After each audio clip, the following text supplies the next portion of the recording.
ఈమె ఈ మాధురి అనే టైం అయితే, దివ్యల మాధురి అయితే ఇక ఆమె రాగానే ఇక రాజకీయం లెక్క చేస్తున్నది. నేను చెప్పింది నడవాలి రౌడీజం లెక్క చేస్తున్నది ఆమె.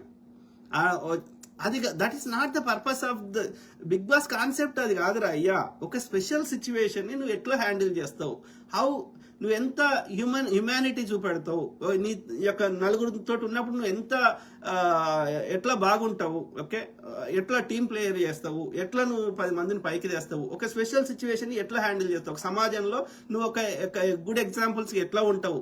That is the concept of Bigg Boss. ఒక హ్యూమన్ ఎమోషన్స్ నువ్వు ఎట్లా పలుకుతావు, నీ తోటి వాళ్ళకి నీవు ఎమోషనల్ గా ఎట్లా సపోర్ట్ ఉంటావు. అట్లా ఏదన్నా ఒక న్యాయము, ఒక పద్ధతి అనేది ఉంటది. నీవు ఏది ఒక ఎదుటి వాళ్ళని తీసేసే విధంగా, ఒక చీమలు పురుగులు లెక్క చూసే విధంగా, ఒక ఆ దివ్యల మాదిరికి అయితే ఈ ఏమంటారు పనికిరాని కావరం, తెలంగాణ భాషలో అయితే కావరం అంటారు, పనికిరాని కొవ్వు అంటారా, మదం అంటారో, కావరం అంటారో, మస్తీ అంటారో, ఎందుకుందో పనికిరాంది, దానివల్ల యూజ్ ఎవరికి కాదు. బట్ కొట్టి వచ్చినట్టుగా అనిపిస్తుంది. ఆ దివ్యల మాదిరి ఏమన్నా పెద్ద ఫేమస్ ఆమెనా? ఆమె పేరు శ్రీజకు తెలియకపోతే ఆమెను మనిషి లెక్క కూడా ట్రీట్ చేస్తలేదు. ఏం పద్ధతి అది? నువ్వు తెలవాలని రూల్ ఉందా? ఇప్పుడు నేనున్నా, చాలా మందికి తెలుసు కావచ్చు రాజుబోడ అంటే, తెలియకపోవచ్చు కావచ్చు, తప్పేముంది, తెలవాలని రూల్ ఏం లేదు కదా. వాళ్ళకి సోషల్ మీడియాలో యాక్టివ్ లేరు, లేకపోతే ఇంకోటి లేరు, పాలిటిక్స్ ఇంట్రెస్ట్ లేదు. అట్లాంటి వాళ్ళకి రాజుబోడ ఎవడో తెలియకపోవచ్చు కదా. ఇక తెలియనంత మాత్రాన తిట్టేస్తానా, నేను అవమానపరుస్తానా? ఆమెకు మస్తు కవరం ఉంది.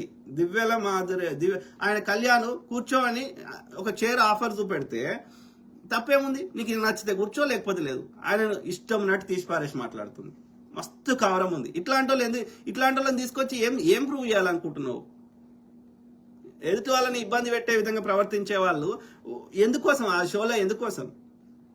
I don't know. Okay, so ఈ పనికిరాని చెత్త 6 వచ్చినాక ఈ మంచి అమ్మాయి, good heart, honesty person, good contribution in all games, she's putting more than her efforts, అన్నిట్లలో టాప్ 3-5లో వస్తున్న అమ్మాయి, టాప్ 5లో ఉండాల్సిన అమ్మాయిని, ఓకే, శ్రీజా దమ్ముని, ఓకే, ఆమె సాఫ్ట్వేర్ ఉద్యోగం పక్కకు పెట్టి, ఓకే, మంచి టాలెంటెడ్ అమ్మాయి, మిడిల్ క్లాస్ అమ్మాయి వచ్చేతే, సో ఇట్లాంటి వాళ్ళని కంటిన్యూస్ గా కామనర్స్ ని ఎలగొడుతుంటే, అంటే యూ హ్యావ్ డిఫరెంట్ పర్పస్. నీ బిగ్ బాస్ అనేది ఒక సెలబ్రిటీ, ఆ యొక్క బిగ్ బాస్ ఆర్గనైజర్ సుట్టపోవడం నార్త్ ఇండియన్ కి ఇవ్వాలని నువ్వు ఆల్రెడీ ప్రీఫిక్స్ గా చేసుకున్నావు. ప్రజలు ఎట్లా వేసే ఓట్లకు కూడా నీకు పనికిరాదు, ప్రజల అభిప్రాయం కూడా నీకు పనికిరానప్పుడు ప్రజలు ఎందుకు చూడాలి నీ show? So somehow whoever is doing, organisers vote చేస్తుండో ఎందుకు చేస్తుండో తెలియదు కానీ, but you are killing the purpose of the Bigg Boss. So ఇది నాకు ఈ శ్రీజాదమ్ని ఎలగొట్టి ఈ చెత్తని తీసుకొని వచ్చినాక నాకు చూడబుద్ధి అయితే లేదు. ఓకే, ఇది నా అభిప్రాయం. సో మీ కామెంట్స్ ఉంటుంది. కొంతమంది అంటారు ఇక మనకెందుకన్నా బిగ్ బాస్ అంటారు. జరుగుతుంది కదా బ్రదర్, అది ఎక్కువ మంది చూస్తున్నారు కదా, సమాజంలో జరుగుతున్నదాన్ని కదా, కరెంట్ అఫైర్స్ కదా మనం మాట్లాడేది.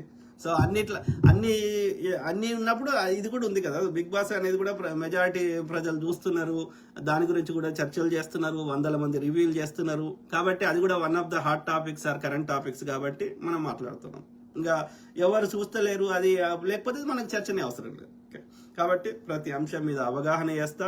నా జెన్యూన్ ఫీడ్బ్యాక్, వాడు మనకేమైనా ఫేవర్ చేస్తారా, వాళ్ళతో మనకి యూజ్ అవుతుందా సంబంధం లేకుండా హానెస్ట్గా నేను ప్రతి దాని మీద నా అభిప్రాయం చెప్తా.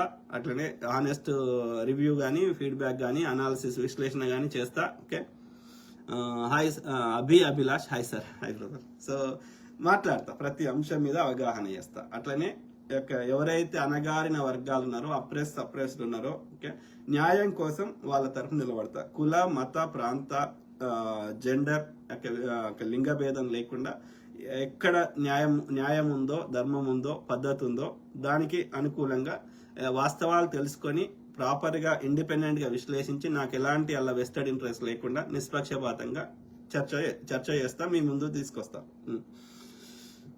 అదే brother Abhilash, Bigg Boss waste sir. అదే బ్రదర్, పెట్టిన పర్పస్ బాగలేకపోతే అది పాపులర్ అయ్యేది కాదు, ఇంతమంది జనాలు చూసేవాళ్ళు కాదు, ఇన్ని రాష్ట్రాల్లో ఇన్ని ప్రాంతాల్లో ఆ బిగ్ బాస్ షోలు ఉండేటి కాదు. ఇప్పుడు కాదు, వాడు ఎన్ని లక్షల కోట్లు పెట్టి బిగ్ బాస్ ఎంత మంచిగా ఆర్గనైజ్ చేసి ఎన్ని ప్రోగ్రాములు చేసినా సో ప్రజలు చూడకపోతే వాడు అది నడవదు కదా, ముందుకు పోదు కదా. ప్రజల్ని బలవంతంగా నాకు పైసలు ఇచ్చి చూడు అని చెప్పే అవకాశం ఉండదు కదా. దాని స్థానంలో వందలు ఇప్పుడు జబర్దస్త్ ఉంది, అలా కంటెంట్ మంచిగా లేకపోతే టీఆర్పీ రేటింగ్ అంటే ఏంది? టీఆర్పీ అంటే అది మనం చూసేదాన్నే రేటింగ్ అంటున్నాడు. ఎంతమంది చూస్తున్నారు దాన్ని బట్టి షోని కంటిన్యూ చేయాలన్నా, సీరియల్ కంటిన్యూ చేయాలన్నా, ఎండ్ చేయాలన్నా. ఇప్పుడు బాలకృష్ణ అది కొట్టుకునే సమరసింహారెడ్డి ఇంకో వచ్చినాయి కదా ఈ ఫ్యాక్షనిస్ట్ సినిమాలు. సో అది చూస్తున్నారు అంటే వాడు ఇప్పుడు చూస్తే ఏమొస్తుంది, వాళ్ళకి పైసలు వస్తాయి.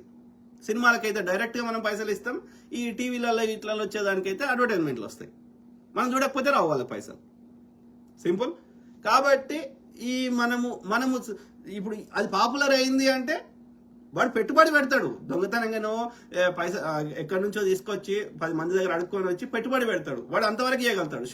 షోని మన దగ్గర తీసుకురాగలుగుతాడు, సీరియల్ మేక్ చేయగలుగుతాడు, సినిమా మేక్ చేయగలుగుతాడు. అది హిట్టా ఫట్టా అనేది వాడు చేయలేదు. ఫట్ అయితే పెట్టిన పైసలన్నీ వీక్తాయి. బిగ్ బాస్ షోకి కూడా వాడు ఆర్గనైజ్ చేయాలి, అవన్నీ పెట్టాలి, పెద్ద ఏర్పాటు చేయాలి, అవన్నీ యాక్టివిటీస్ చేయాలి, ఇంతమందిని తీసుకురావాలి. ఒక్కొక్కరికి కామనర్స్కి అయితే రోజుకు 10,000, సెలబ్రిటీస్కి అయితే 30,000, ₹1,00,000 కూడా ఇచ్చి వాళ్ళు పెట్టుకుంటున్నారు అని అంటున్నారు. సో అంటే ఇన్ని పైసలు అంటే 100 కోట్లు ఇవన్నీ పెట్టుబడి పెట్టి జనాలు చూడకపోతే దంగలు పోతాయి ఆ పెట్టుబడి. కాబట్టి అది పాపులర్ అయింది అంటే జనాలకి చూస్తున్నారు. ఎందుకు చూస్తున్నారు? ఇప్పుడు ఇంటికాడ కూర్చుండి అవ్వలు, అమ్మలు, అక్కలు, చెల్లెళ్ళు, ఎక్కువ మంది ఆడళ్ళు సీరియల్స్ ఎందుకు చూస్తున్నారు? ఎందుకంటే వాళ్ళ ఇంట్లో జరిగే ఏదో అట్లాంటి పర్సనాలిటీస్ ఏవో వాళ్ళ సినిమా వాళ్ళ ఉండి ఉంటాయి, వాళ్ళు ఎమోషనల్ కనెక్ట్ అవుతున్నారు ఆడ. సో కాబట్టి ఆ బిగ్ బాస్ పెట్టిన కాన్సెప్ట్ ఏంది? క్యూరియాసిటీ.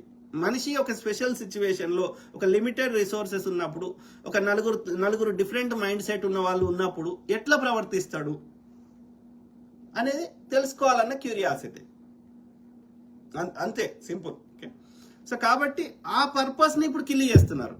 కండలు నోడ గెలవాలి, పరాయి భాష ఇళ్ళకి రావాలి, ప్లెయిన్ ఫీల్డ్ ఉండకూడదు, కొంతమందికి సూపర్ పవర్స్ ఉండాలి, కుట్రలు చేయాలి, అమ్మ రిలేషన్షిప్ పెట్టుకోవాలి, బలమైన వాళ్ళని గట్టి కాంపిటీషన్ ఉన్న వాళ్ళని ఎలగొట్టాలి.